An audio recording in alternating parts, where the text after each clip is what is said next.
Good day, ladies and gentlemen, and welcome to the General Electric fourth quarter 2023 earnings conference call. At this time, all participants are in a listen-only mode. My name is Liz, and I will be your conference coordinator today. If you experience issues with the webcast slides refreshing or there appears to be delays in the slide advancement, please hit F5 on your keyboard to refresh. As a reminder, this conference is being recorded. I would now like to turn the program over to your host for today's conference, Steve Winoker, Vice President of Investor Relations. Please proceed. Thanks, Liz. Welcome to GE's fourth quarter 2023 earnings call. I'm joined by Chairman and CEO Larry Culp and CFO Rahul Ghai. We're also pleased to have GE Vernova CEO Scott Strazik here to share additional insights on performance and business guidance. Many of the statements we're making are forward-looking and based on our best view of the world and our businesses as we see them today. As described in our SEC filings and website, those elements may change as the world changes. Over to Larry. Steve, thank you, and good morning, everyone. GE made tremendous progress in 2023 with excellent operating results, the successful spin of GE Healthcare, and the ongoing lean transformation of our company. 2024 will be a momentous year as we launch GE Aerospace and GE Vernova in early April. Looking at our results, we more than tripled our earnings and generated almost 70% more free cash flow in 2023. GE Aerospace drove double-digit revenue, profit, and cash growth with continued strength in commercial engines and services. GE Vernova delivered meaningfully better results as renewable energy and power together generated positive profit and free cash flow. In the year ahead, we expect both GE Aerospace and GE Vernova to continue on their respective upward trajectories. Let me spend a moment on each. GE Aerospace is an exceptional franchise with our fleet of 44,000 commercial engines and 26,000 rotorcraft and combat engines, plus extensive aftermarket services representing 70% of revenue. We live our purpose each day to invent the future of flight, lift people up, and bring them home safely. It's a responsibility we take very seriously, and our teams are focused on safety, quality, delivery, and cost in that order in everything we do to support our customers in the industry. Strategically, today we're executing to meet customer needs for engines and services. Despite the challenged supply chain environment, in the quarter, total engine deliveries were up 11% sequentially, including defense up over 60%. We delivered 1,570 LEAP engines, representing 38% growth, yet with more to do going forward. As part of our lean transformation, we're developing connected flow using model lines to improve deliveries. By focusing on key constraints, we've reduced lead times, for example, over 40% on our ceramic matrix composite components. And in services, we've improved LEAP shop visit turnaround times by double digits. Lean is not only helping us with delivery, but more importantly, when it comes to safety and quality. The team in Rutland, Vermont, used lean problem-solving fundamentals to address recurring defects in our GEnx low-pressure turbine blades. This improved first-time yield by more than 50%. Lean actions like these within our plants and in partnership with suppliers are driving improvements across GE Aerospace. For tomorrow, we're building our $150 billion plus backlog. At the Dubai Air Show, GE Aerospace, along with our partners, received over 450 engine commitments and several service agreements across both wide bodies and narrow bodies. This included an Emirates order for 202 GE9X engines and spares and a long-term services agreement to power its upcoming Boeing 777X fleet. And we're keeping our customers' fleets flying with durability and maintenance enhancements, such as our LEAP 1A fuel nozzle cooling system that's on its way to fleet introduction.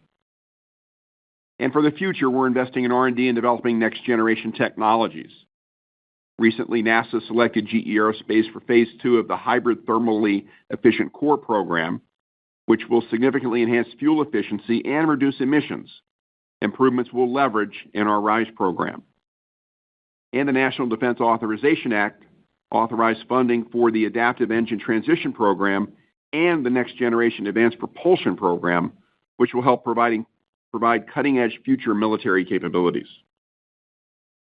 All said, GE Aerospace is accelerating our progress with lean and driving value long term, all in service of our customers who carry the 3 billion people traveling with our engines under wing each year.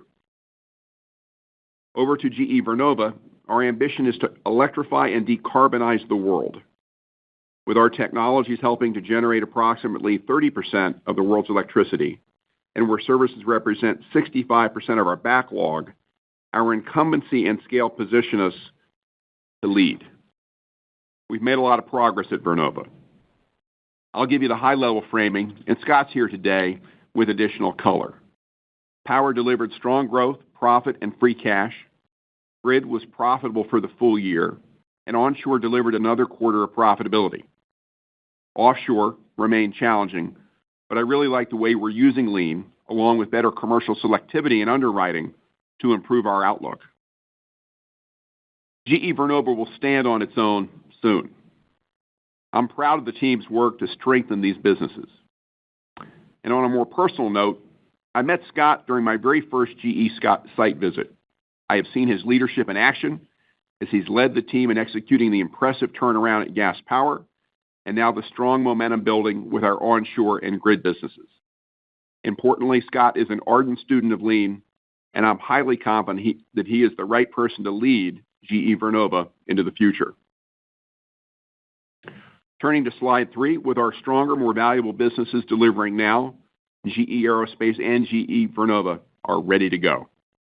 We've assembled 2 extraordinary boards, bringing together domain expertise, diverse perspectives, and leadership experience to help GE Aerospace and GE Vernova rise to their sharper, more focused missions. We've also further simplified and strengthened our balance sheet, fully exiting our AerCap equity stake. Looking ahead, GE Vernova plans to publicly file its Form 10 next month. Then GE Vernova and GE Aerospace will host Investor Days on March 6th and 7th, respectively, in New York City. Both teams are excited to share how we'll create greater value for our customers and shareholders alike. We hope to see many of you there. Now, over to Rahul. Thank you, Larry. Good morning, everyone. Turning to slide 4, we'll speak to results on an organic basis. We closed out the year with another solid quarter. Orders were up across all segments, driven by services up 24%. Revenue increased 13%, with all segments up double digits. Adjusted operating profit was up 20%, supporting margin expansion of 50 basis points, driven by volume and price net of inflation. This was partially offset by negative mix from higher equipment and investments in growth. Adjusted EPS was $1.03, up 56%. Free cash flow was $3 billion from stronger earnings and positive working capital, largely driven by progress collections, including recent sizable orders. This was partially offset by payables, including the actions we have taken to support our suppliers. For the full year, revenue increased 17%. Aerospace and renewables led the way, benefiting from robust demand, better execution, and pricing. Services was up 15%, and equipment up 19%. Profit, EPS, and cash all finished above the high end of our guidance. Adjusted operating profit increased $2.5 billion to $5.7 billion. Adjusted margin expanded by over 300 basis points, driven by aerospace growth, sizable renewables improvement, and price across the 3 businesses, partially offset by inflation on long lead items and investments in growth. Adjusted EPS increased more than $2, supported by strong profit growth and lower interest from debt reduction. Free cash flow was up over $2 billion to $5.2 billion, driven by significantly better earnings. In 2023, working capital was a $1.6 billion source of cash from progress collections, partially offset by inventory build given robust growth and continued supply chain challenges. A moment on corporate. We ended the year with just over $1 billion of cash use and adjusted costs of roughly $460 million. This improved year-over-year due to lower functional expenses and higher interest income. Overall, it represents significant progress since 2021, when costs were $1.2 billion. We are pleased to see digital turn profitable as the team prepares to formally join GE Vernova. Our industry-leading software helps utilities, grid operators, and others address the growing complexity of energy transition. And GE Aerospace and GE Vernova are ready to go.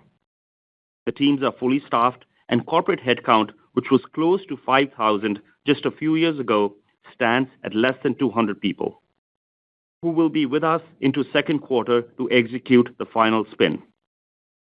This temporary cost in the first half of 2024 is embedded in GE Aerospace's full-year guidance. Stepping back, we are pleased with our performance in 2023. In 2024, on a standalone basis, we expect GE Aerospace and GE Vernova to grow revenue, profit, and cash. We will share more on business guidance shortly. Now turning to GE Aerospace. This quarter, demand remained robust, with GE and CFM departures growing high teens year-over-year. Orders were up 10%, with solid services and commercial engine orders. Revenue was up 12%, driven by commercial up 15%. Profit was up 8%, benefiting from increased services volume and pricing net of inflation. This was partially offset by unfavorable equipment mix from the expected higher install and lower spare engine deliveries and higher investments. Reported margins were roughly flat year-over-year and down 70 basis points organically as unfavorable mix and investments offset higher volume and price net of inflation. In commercial, services revenue was up 23% from higher volume, pricing, and heavier work scopes. External spare parts increased with higher LEAP volume, and internal shop visits were up slightly. Lean is enabling us to create new capacity to meet higher demand and decrease turnaround time and cost. For example, our MRO team in Prestwick, Scotland, used Lean to remove 76 hours of waste from the engine disassembly process, which will help them to go from servicing 3.5 engines a week to 5 engines a week. Revenue grew 1% with LEAP deliveries up 22%. As expected, our mix continued to shift towards install engines. In defense, book-to-bill was 1x, underscoring solid demand and the quality of our franchises. Revenue was down 1%, driven by lower services, while equipment grew double digits from higher combat engine deliveries. For the year, revenue was up 22%. Commercial services increased 30%, with external spare parts up significantly and internal shop visits up 10%.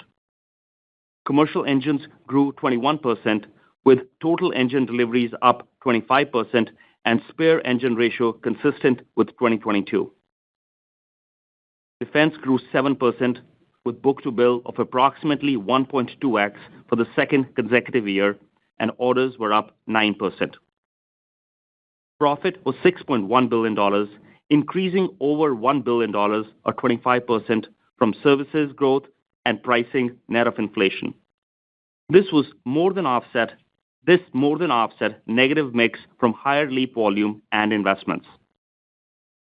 Margins of 19.2% expanded 90 basis points on a reported basis and 50 basis points on an organic basis.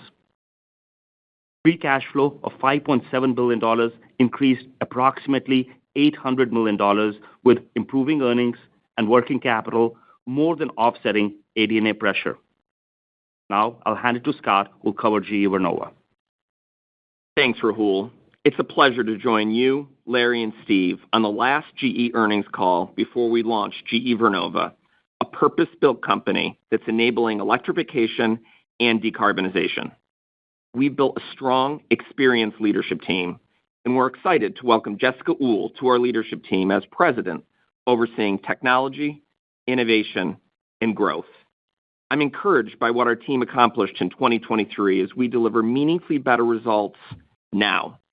Our renewable energy and power businesses combined drove double-digit revenue growth. We're slightly profitable, improving profit over $1 billion, and generated $600 million of cash this year. At Renewable Energy, our operational turnaround produced sizable improvement. In the fourth quarter, orders were just over $5 billion, including the cancellation of a large offshore order that was originally booked in 2Q23. Excluding this cancellation, orders grew over 20%, led by stronger onshore equipment and repower. We also secured a record 2.4 gigawatt order to support Pattern Energy's SunZia wind project, expected to be the largest wind project in U.S. history. Revenue increased double digits. Grid grew double digits for the fifth consecutive quarter. Offshore more than doubled as we deliver our existing backlog, and onshore grew, driven by North America equipment volume. Profit improved over $100 million as onshore and grid more than offset pressure at offshore. Looking at the year, orders were $23 billion, up over 50%, with revenue up 17%. Profit improved roughly $1 billion, driven by price, quality, and productivity in onshore and grid, plus the absence of last year's largely onshore-related charges. Free cash flow was negative $1.5 billion, which improved by over $500 million from better earnings and higher down payments. Looking closer at the businesses. At Grid, price and higher volume enabled full-year profitability following 3 consecutive quarters of profit, while our backlog more than doubled to over $12 billion, with average margins and backlog increasing approximately 5 points. Lean is core here. Take our Pennsylvania facility that makes transmission circuit breakers. We increased flow and doubled production capacity, helping reduce product lead times by about 35%. This will speed up delivery to customers at a time when demand is rising. Onshore has been profitable for 2 consecutive quarters. North America equipment orders increased more than 70%. We've grown our global onshore equipment backlog roughly 40% to nearly $9 billion, and approximately 70% of the backlog is North America. Importantly, margins in our total onshore equipment backlog expanded over 10 points due to continued selectivity and pricing. We're delivering reliable, high-performing fleets with roughly 60% of our proactive enhancement in the field completed, with more to come. We streamlined our product lineup, focusing on higher quality workhorse products, roughly 70% of 2023 volume. And we're still increasing productivity and lowering fixed costs significantly. Offshore wind was challenging, with losses of roughly $1.1 billion in 2023. We're executing the existing backlog, improving productivity with Lean. We're starting 2024 with an equipment backlog down to roughly $4 billion, which we expect to largely complete over the next 2 years. Longer term, offshore wind should play a key role in the energy transition. The industry is beginning to reset, and while it does, we'll be highly selective on adding to the backlog. Turning to power, we delivered another strong year led by gas power. Looking at the quarter, orders increased 4%, with gas services growing double digits. Equipment orders declined largely as we exit steam new build, partially offset by higher aeroderivatives. Revenue was up 12%, driven by gas. Equipment revenue grew, driven by aeroderivative and heavy-duty gas turbines. Services were strong, with higher contractual outages and upgrades. Profit was over $750 million, with low double-digit margins driven by services strength. As expected, margins contracted given higher equipment volume. In an individual quarter, additional units may weigh on margins, but this drives long-term growth in higher margin services, and we're always focused on price and productivity to offset inflation. For the year, revenue grew 7%. We delivered 58 heavy-duty gas turbines with 14 HAs. Services were strong, up mid-single digits led by gas. Profit of roughly $1.4 billion grew by 10%. Importantly, gas achieved double-digit margins this year. Here, lean is enabling higher productivity and growth. For example, our gas repairs team in Mexico created standard work to reduce cycle time and cost, decreasing lead time by 75% and operating hours per unit by 44%. This is helping us deliver faster for our customers. Free cash flow was over $2 billion, up roughly $200 million. Power continues to be a strong, reliable source of cash generation. We're pleased with Power's performance, a strong, growing business where higher margin services comprise around 80% of the backlog. Now, I'll turn it back to Rahul to discuss guidance. Thanks, Scott. With the spin just around the corner, first quarter will be the last time our reporting combined GE results, including GE Aerospace and GE Vernova. For this first quarter, we expect high single-digit revenue growth driven by GE Aerospace. Adjusted EPS of 60 to 65 cents, more than doubling year over year, driven by profit improvement and the absence of preferred stock dividend, and free cash flow growth in line with net income growth. Our 2024 annual guidance reflects each business operating independently for the full year, incorporating standalone and other impacts that each will incur separately. I'll now hand it over to Scott and Larry to share the overall GE Vernova and GE Aerospace guides, and we will provide further details for both businesses in March. Scott, back to you. Thanks, Rahul. GE Vernova is building momentum, expecting substantial profit and free cash flow growth in 2024. We see solid organic growth with revenue between $34 to $35 billion, up low to mid-single digits from 2023, and adjusted EBITDA margin at the higher end of the mid-single digits range, up from low single-digit EBITDA margin in 2023. Supporting this outlook is continued price, productivity, and benefits from restructuring efforts. A few highlights. We expect gas power to remain strong with continued services growth and low double-digit margins. Onshore will continue to improve significantly, achieving high single-digit margins on roughly flat revenue from better mix, price, and cost out. Offshore will continue to execute our current backlog with slight year-over-year improvement. Finally, grid will expand to mid-single-digit margins, primarily from higher volume and price. Our guidance assumes roughly $200 million of standalone and $100 million of other ongoing carve-out costs. When converting from this year's expected operating profit margin for power and renewables combined to adjusted EBITDA margin for GE Vernova, including these costs plus D&A, the difference is roughly $500 million or 1.5 points. On free cash flow, we expect $700 million to $1.1 billion from higher EBITDA and better working capital on a standalone basis, which includes absorbing our portion of the GE pension. Given the multi-decade secular tailwinds and stronger financial trajectory ahead, we are excited to launch GE Vernova and partner with our customers to lead the energy transition forward. With that, back to Larry. At GE Aerospace, we're also excited about 2024. We expect another year of solid revenue growth, up at least low double digits, including mid to high teens growth in commercial, which includes high teens growth in engines, and mid-teens growth in services. Mid to high single-digit growth for defense and systems, including our propulsion and additive technologies business.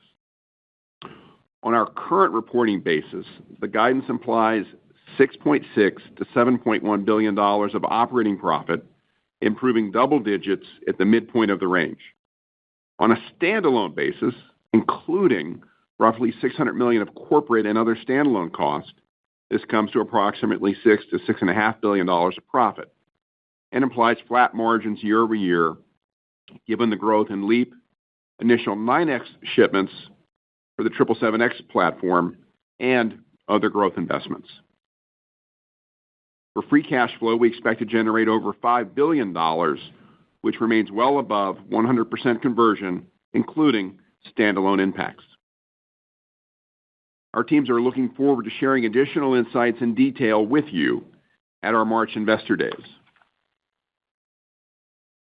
In closing, 2023 was an excellent year. GE Aerospace drove double-digit growth, and GE Vernova delivered substantially better results. Both are on track for continued growth in 2024. While our sights are on the future, we're proud of what we've accomplished. With over $100 billion of debt reduction behind us and $7 billion returned to shareholders in 2023, we remain fully focused, day in and day out, on using Lean to improve how we serve our customers and deliver value for shareholders. Underpinning all of this is the GE team. My sincere thanks to all of you for the important work you did in 2023. I've never been more confident in the path ahead. We've created industry leaders that will carry GE's commitment to innovation and continuous improvement while grounded in vital missions. At GE Aerospace, inventing the future of flight, and at GE Vernova, electrifying and decarbonizing the world. We're ready to go. Steve, over to you. Thanks, Larry. Before we open the line, Liz, I'd ask everyone in the queue to consider your fellow analysts and ask one question so we can get to as many people as possible in the next 20 to 25 minutes. Please open the line. Ladies and gentlemen, if you wish to ask a question, please press star 11 on your telephone. If you wish to withdraw your question or your question has already been answered, please press star 11 again.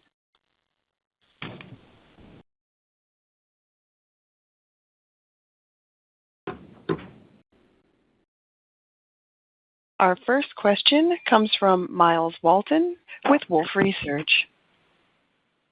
Thanks. Good morning. Hey, Miles. Good morning, Miles. I was hoping to dig in a little bit on the commercial engines high teens growth, and maybe if you could break down a little bit, does it still include about 2,000 LEAP deliveries? And also, is the spares ratio similar to 23? I know you mentioned 23 was similar to 22. Miles, I think from a CES or commercial engines and services perspective, we're going to see engines lead the way. Engines will be up high teens plus. I think you're going to see services in the mid-teens area. Specific to your question, from a LEAP perspective, what we anticipate right now is a 20 to 25% increase in unit growth.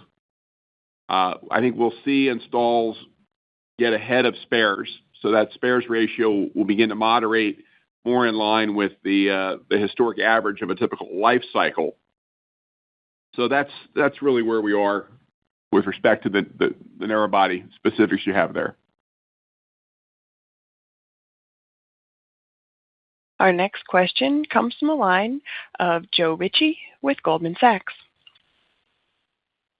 Hey, guys. Good morning. Good morning, Joe. Feels like the end of an era. Yeah, that's what I said. Feels like the end of an era. Way to go out on a good note. So my one question is for Scott.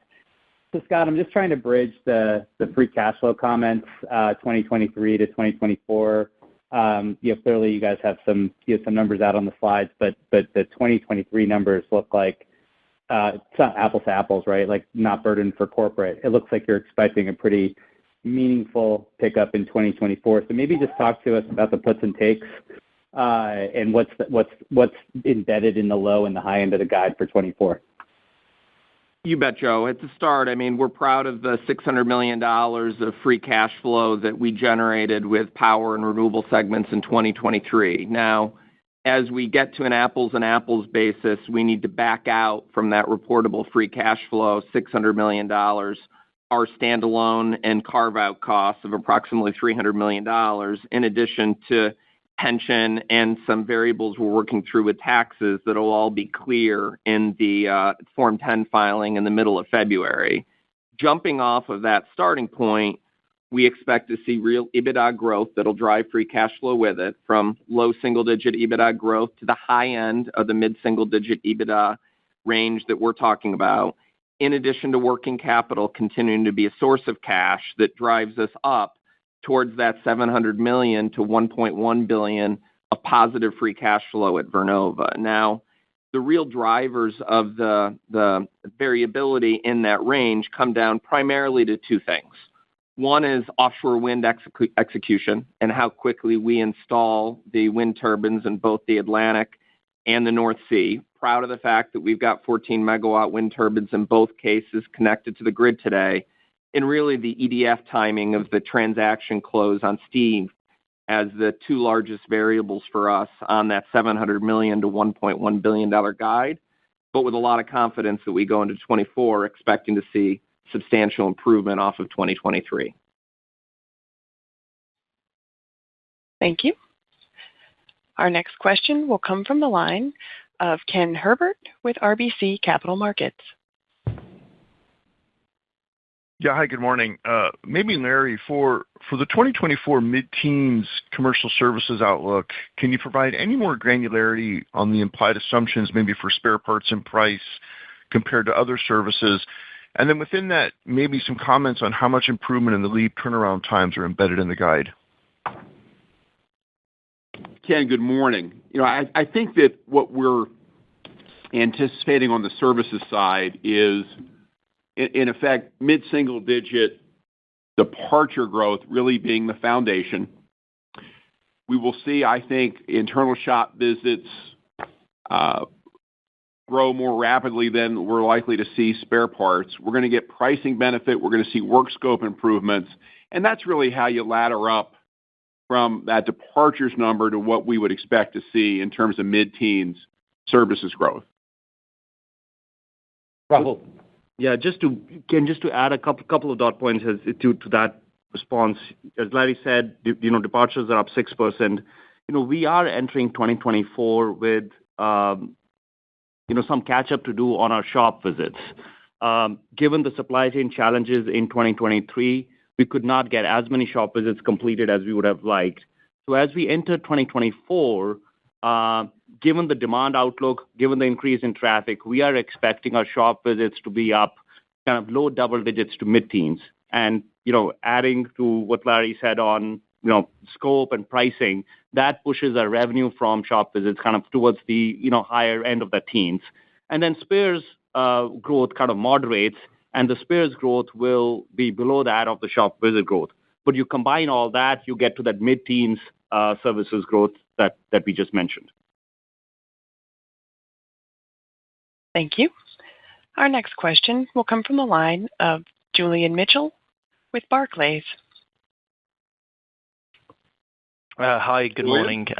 Good morning. Hey, just a question maybe for Scott on the free cash flow again for Vernova. So I just wanted to try and understand, I think working capital is assumed as a source. So maybe help us understand kind of what the orders intake assumption is for Vernova this year. I think it was up 25%, the orders in 2023. So just trying to see how much sort of orders growth this year or what kind of working capital inflow from orders you're expecting. And on that free cash flow point separately, there must be some assumption for sort of interest expense and so forth within that cash guide. So just any framing around that, please. Julian, let me just kick it off, and let me start with the second part first, and then I'll hand it to Scott on the orders. As you think about the free cash flow guide for Vernova, we'll definitely provide more details as Form 10 comes out, and then we have the investor days. But just keep in mind, as we've previously discussed, vast majority of the GE debt will retain with GE Aerospace. So there is not a lot of interest impact on GE Vernova. So that's the way to think about the free cash flow for next year. more details to come on the capital structure. But Scott, you want to take the orders part? You bet, Rahul. Thank you. And Julian, I think to your point, to begin with, we had a big SunZia order with onshore wind in the fourth quarter. Across grid, there were a number of large HVDC orders with Tenant, and as an example. And you can't expect in every year or in any quarter specifically that we're going to see those types of transactions. So those we don't expect to see a repeat in 24 versus 23. But with onshore wind, as an example, our largest renewables business, we see our customers actively investing and replenishing their project book right now. I mean, they really utilized all the projects they had prior to having clarity on the PTC. And we do think the orders profile in 24, much like the revenue and shipments profile, will be more back-end loaded than first-half loaded in onshore wind. But with very active individual projects, orders are going to be more flattish than up in onshore. On grid, the one point I'd make is, although we aren't going to expect as much in large HVDC orders to the extent we had with Tenant in 2023, the reality is, even if you back out the HVDC orders in grid, our second largest renewables business, our orders in grid grew by over 20%. In 2023. Power transformers, as an example, a business we don't talk about as much, grew orders by 40%. And we expect to continue to see that strength. So there may be less headline orders of the magnitude of a SunZia or the Tenant HVDC projects, but there's a lot of healthy demand across renewables that we expect to continue into 2024 that contributes towards our free cash flow generation continuing to be greater than 100%. And that significant free cash flow growth that we just talked about. Thank you. Our next question will come from the line of Sheila Kahyaoglu with Jefferies. Good morning, guys. Thank you. Morning, Sheila. Hey, Larry, this one's for you. Maybe if you could just offer your perspective on the quality lapses we've seen across the industry. How does it change your approach in regards to ensuring the integrity of your own supply chains as the industry grapples with the LEAP challenges, obviously, but you also mentioned initial GE9X production in 2024. How does that flow into your assumptions on free cash flow for things like inventory build? Sheila, there's a lot there. I think from let's take safety first. I'm strongly of the view that the industry, not to speak for the industry, but having been close to this business for almost 2 years, everybody understands the solemn responsibility we have the world over. I think from a GE Aerospace perspective, as you and I have talked, the operating framework, the lean transformation that's been underway here is very much rooted in an SQDC approach. Safety first and foremost, before quality, before delivery, before cost. And we not only talk that way, we work hard to make sure we operate that way day in and day out. Fortunately, at GE Aerospace, we have a long history of being hyper-focused on safety. You go back, for example, to, I think, 2013, our safety management system was really the first of its kind. We were the first OEM to implement such a scheme well before the FAA required the industry to do so. And we have been building on that. But that approach never assumes perfection, right? So we layer in all sorts of checks and audits, process capabilities to make sure that we're doing all that we possibly can to deliver safety, to deliver quality over time. And that applies in the commercial realm. It applies on the defense side, legacy platforms, new platforms like LEAP and 9X.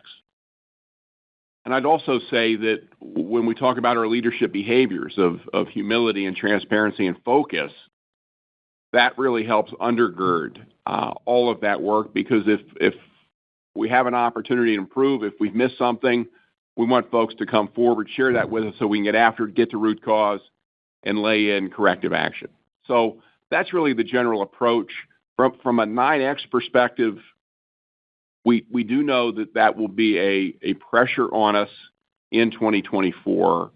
We're assuming EIS May of 25. We'll begin to ship engines in the back half of 24. It's really the beginning of the life cycle for that platform. We're thrilled to be under wing on the 777X.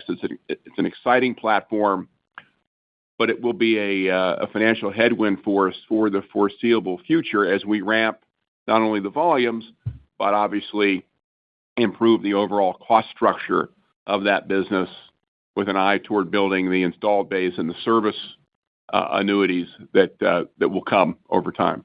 Yep. Sheila, just to add to that, on the free cash flow part of your question, 9X has been a headwind on free cash flow, even in 2023, as we started bringing in inventory to start shipping this year, as Larry said, towards the back half of this year. So it'll continue to impact our free cash flow negatively to some extent, but it's not a material driver overall, as you've seen, greater than $5 billion of free cash flow for 2024, including absorption of the corporate pension, the interest expense, so that you saw. So still feel pretty good about the free cash flow for 2024, and the 9X is not a material driver of the free cash flow for the year. Thank you. Our next question will come from the line of Andrew Obin with Bank of America. Hi, yes, good morning. Morning. Andrew, good morning. Yeah, good morning. Just one last time for me for GE, but a question for Rahul. Maybe just if you gave us an overview for the company into the first quarter, but maybe just detail by business for GE into the first quarter, a little bit more color. Thanks. Sure, Andrew. So, if you look at the first quarter guide, aerospace is going to start the year strong. Revenue up mid-teens with the commercial growth rates in the first quarter kind of in line with what we are projecting for full year. And the margins on a business as usual, kind of pre all the standalone expenses, we do expect margins to be flat to slightly up for the first quarter on a year-over-year basis for aerospace. For renewables, as Scott said, there will be profit improvement during the year, but that improvement will be more back-end loaded as we start converting the higher margin onshore wind orders that Scott referenced in his prepared remarks. We start shipping those orders that we got in 23 into the second half of 2024. So there's a little bit of lag between order to revenue conversion. And so the renewables improvement will be more back-end loaded. The first quarter for renewables will look a lot like the fourth quarter for renewables. So think about, roughly in the same zone. And for power, typical seasonality with low single-digit growth, some margin expansion year over year in the first quarter. But just one other point I want to make on the first quarter is that given that both Vernova and aerospace teams are fully staffed up to become standalone public companies, and we are operating with a very, very small corporate staff, and the historic corporate expense will now be fully absorbed in the two businesses. And the corporate expense in first quarter will be effectively zero. So majority of that expense going to aerospace, and the balance to Vernova. But the way to think about first quarter margins for both companies is just as we think through after absorption of incremental cost and, just given in line with the reported margin guidance that we provided for full year. So that's the way to think about the first quarter margins. Thank you. Our next question will come from the line of Seth Seifman with JP Morgan. Hey, thanks very much, and good morning. Good morning, Seth. I don't want to you've just given us the 2024 guidance, so I apologize for jumping ahead here. But when we think about the margin cadence in aerospace, apples to apples, kind of flattish as we go from 23 to 24. When you think about going to kind of the 20% that you talked about for 25, how do we think about the key drivers as we bridge that? Yeah, sure, Seth. So listen, let's start with a really strong 23, right? $1.3 billion of profit growth, 90 basis points of margin expansion, and better than what we said back in March, right? When we were expecting $5.5 billion of profit, flat margins year over year. So, the 2023 is shaped up a lot better than what we initially expected, back in March. Now, as you look forward to 24, I know you kind of skipped over that here, but, double-digit profit growth in 2024, with the OE ramp, 9S introduction, kind of pressuring the margin rate. But it is exactly the step that we had thought in our minds on how 2024 would look when we were sitting back in March, right? And we had said, hey, 24 will be a step along the way to 25. Now, as we get to 25, the biggest driver to profit growth between 24 to 25 will be the benefit from top-line improvement, and that is in line with what we've previously said, pricing that offsets inflation and productivity. But mix will continue to be an issue. LEAP OE volume ramps, LEAP services ramps, and even though LEAP services becomes profitable in 24, it's still a margin headwind, and then 9X volume ramps in 25 as well. So if you think about 25, recall we'd said, $7.5, $7.6 to $8 billion of profit on the current GE reporting, which translates to roughly about 20% margins. And layering in about $500 million of standalone public company expenses, EH&S cost, all the other things, we are thinking $7.1 to $7.6 billion of profit for 2025, which is in line with what we said, back in March, just adjusted for the incremental expenses. And we'll come back to that and talk more in March. Thank you. Our next question will come from the line of Andrew Kaplowitz with Citigroup. Good morning, everyone. Hey, Andy. Andy, good morning. Scott, maybe in terms of your 2024 margin expectations for Vernova, could you give us a little more color on the components? I think you mentioned onshore can reach high single-digit margins with the second half ramp up, which would, I think, be meaningfully better performance than your initial expectations you set for the business in 24 last year. So does that assume you get through most of your product reliability issues? And has price versus cost just been a bigger driver than you would have thought? Andy, you bet. I mean, if we go back to our original guide in 24, going back to March, I mean, we're largely in line with the expectations there. But if we take a step back, gas power stronger than our expectations in March. Onshore wind and grid are both stronger. And to your point, we talked today about onshore wind being high single-digit margins in 24 and grid being mid-single-digit margins. Now, gas has already gotten to low double-digit margins and will continue to accrete. But offshore is tougher than where we were in March, and that's challenging a little bit of that strength in our three largest businesses, with gas, grid, and onshore representing about 80% of our revenue today. But also taking into account that tough offshore backlog, we've got 2 more years to execute through that. So when you think about our three largest businesses continuing to be stronger than where we were, while we really reduce our offshore backlog from $6 billion to approximately $4 billion and approximately 2 years to go, we see a clear pathway in 24 to accrete margin, but also then to continue to accrete a margin beyond as we liquidate the rest of the tough economics with offshore in 25, and then find the oxygen to really share with you some of our smaller businesses we don't talk about as much. But you heard Rahul mention earlier the fact that our digital business returned to profitability, and we're really excited about some of those areas like grid software that we'll share more with you when we get to March 6th. So those really are the key dynamics of 23 to 24 and looking a little bit further out than even that. Liz, we have time for one last question. This question will come from the line of Scott Deuschle with Deutsche Bank. Hey, good morning. Hey, Scott. Good morning, Scott. Rahul, you touched on it a bit in your answer to Seth's question, but can you give a bit more detail on the flat margins implied for GE Aerospace in 24? And then for Larry, I was hoping you can give an update on your capital allocation priorities for 24, including how share purchases fit in relative to debt paydown. Thank you. Yeah, sure, Scott. So, as you look forward to 2024, I think it's going to be another strong year, right? We've guided to 6.6 to $7.1 billion of profit on a current basis, and then $6 to $6.5 billion on a standalone basis. This is after including, EH&S, other public company expenses, including about $100 million to, support the wind down of GE corporate office, which will now be with us kind of through second quarter. So this implies about a $750 million of profit growth, or low double digit at the midpoint of that growth. Margins, we do expect those margins to be flat, about 2 points of margin pressure that we are expecting. More than half a point of that is coming from LEAP OE ramp, introduction of 9X engines, and the strong LEAP services growth. And as I said, to Seth earlier, even though LEAP services is turning profitable, just as we would have expected, it is still negatively impacting the margins.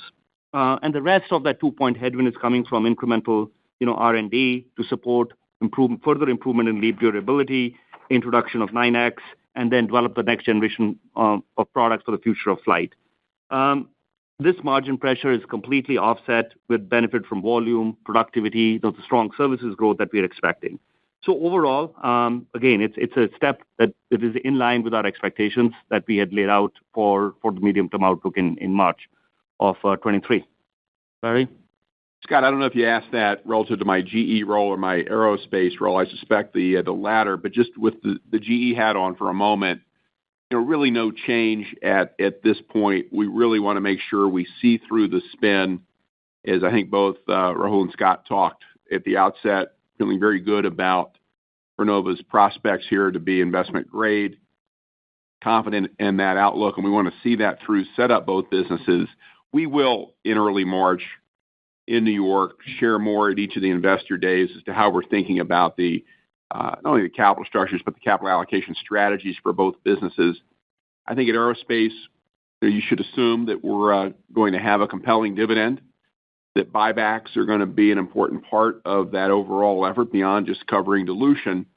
And we'll certainly look to do meaningful value accretive M&A.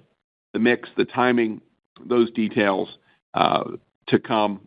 I really want the GE Aerospace board to have more time with those important questions. But we're looking forward to moving beyond deleveraging, playing more offense at aerospace. And I think while Scott's got a different hand to play, they're going to look to continue to certainly invest inorganically in the opportunities that they have around the energy transition. Thank you.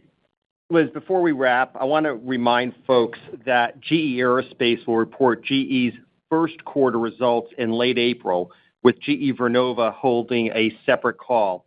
As a result, like we did with GE Healthcare, we'll focus our comments in late April on aerospace, leaving GE Vernova commentary to Scott and his team. Larry, any final comments? Steve, thanks. Just to close the call, again, the teams delivered in 2023, both aerospace and Vernova. We're really looking forward to what's ahead for both companies as independent entities. Before that day, in early April, we hope to see many of you at the investor days in March. We appreciate your time today, your investment and support of GE. Thank you, ladies and gentlemen. This concludes today's conference. Thank you for participating. You may now disconnect.